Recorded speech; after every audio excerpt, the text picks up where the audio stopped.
बदलापुरात एक दुर्दैवी घटना घडत आहे। आपण जर आता बघत असाल तर बदलापूर पश्चिम परिसरामध्ये आपण आलेलो आहोत।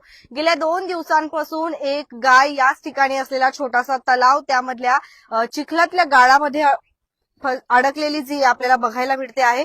कोणीही काळजी करू नका। आपल्याला ज्या क्षणी माहिती मिळाली त्या क्षणी जे आहे इथल्या सुजाण नागरिकांनी आणि आपले बदलापूरनी सुद्धा जे आहेत फायर ब्रिगेड असू द्या किंवा बचत कार्य जे आहेत मदत कार्य यांना देखील जे आम्ही संपर्क केलेला आहे आणि इथल्या नागरिकांनी देखील संपर्क केलेला आहे आणि आता लवकरच जे मदत कार्य या ठिकाणी येणार आहे, फायर ब्रिगेड्स येणार आहेत आणि लवकरच ही जी गाय आहे आपली त्या गायला आता बाहेर काढण्याचं काम जे आहे हाती घ्या। बदलापूरमध्ये आज एक गाय जी आहे ती अडकलेली होती, तिला काढण्याचं काम जे बचाव कार्य आपण सगळ्यांनी आज केलं। खूप कौतुकास्पद बाब आहे। काय माहिती द्याल?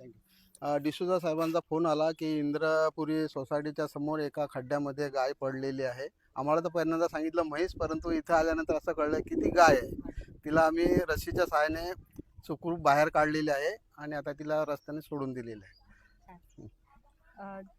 हे कार्य करत असताना आपल्याला काय असं काही वेगळं वाटलं का? कारण आज दसरा आहे आणि दसऱ्याच्या दिवशी सकाळी असा फोन नाही आला नाही, चांगली उलट सेवा, पहिला दिवस चांगली सेवा करायला भेटली आम्हाला, त्याबद्दल धन्यवाद। नागरिकांना काय आव्हान कराल इथून पुढे अशा घटना घडल्या नाही पाहिजे? यापुढे अशा घटना घडू नये, घडले तरी फायर ब्रिगेड आहेच।